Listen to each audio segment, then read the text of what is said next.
I'm almost in your arms, almost in your arms, nearly in your arms, I'm almost in your arms, I'm almost in your arms to stay.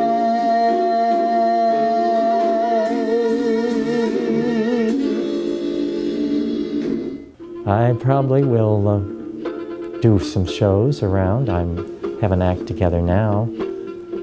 I will be doing a couple duets with Lavern, and which will be kind of a novelty. I mean, where do former impersonators or drag queens go to when they retire? They come to Las Vegas. Why not? Huh? Somewhere over the rainbow,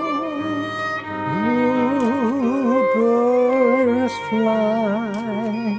My late mom, Tila, would say to me, you know, if you're going to retire someday, you should try to be in Las Vegas, which is supposed to be the center of entertainment, especially after Pinocchio's closed. So we decided to come to Las Vegas, and have been here now about 7 years. And I have done a few shows here for the Clark County Libraries, doing my Judy Garland act, and also my other bilingual act called Boy Chick.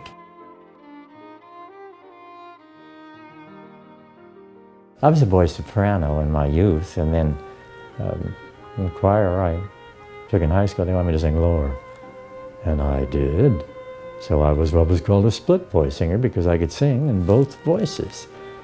So that was the beginning of the persona of Lavern, who was the breadwinner, I should say, because that was my career. I have been performing since 1965 when I was a teenager in Chicago.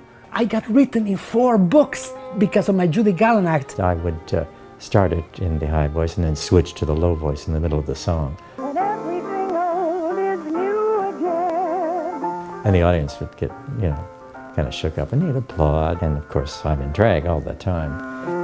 Those true and limpid green eyes, a pool in my love lies.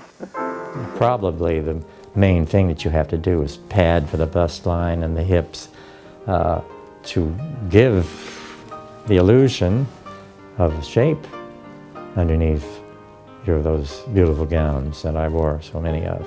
The show was known around the whole country and abroad because of us performing live. Of course, people came to the show because they wanted to see a boy in drag. But then once the shock was over, then they would say, wow, is that his voice? Or they would say sometimes, oh no, I'm sure they're lip syncing. Just once in a lifetime.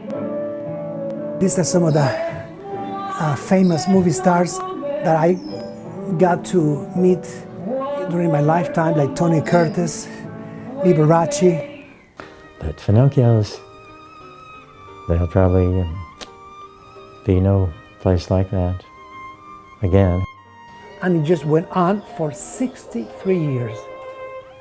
I feel sometimes dead because those people gave me a lot of oomph in my life.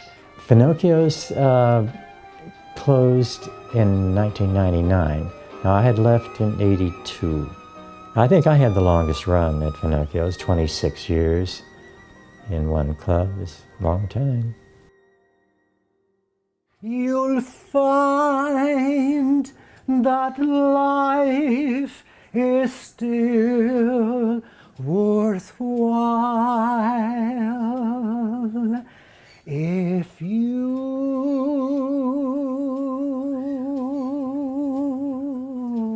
just smile.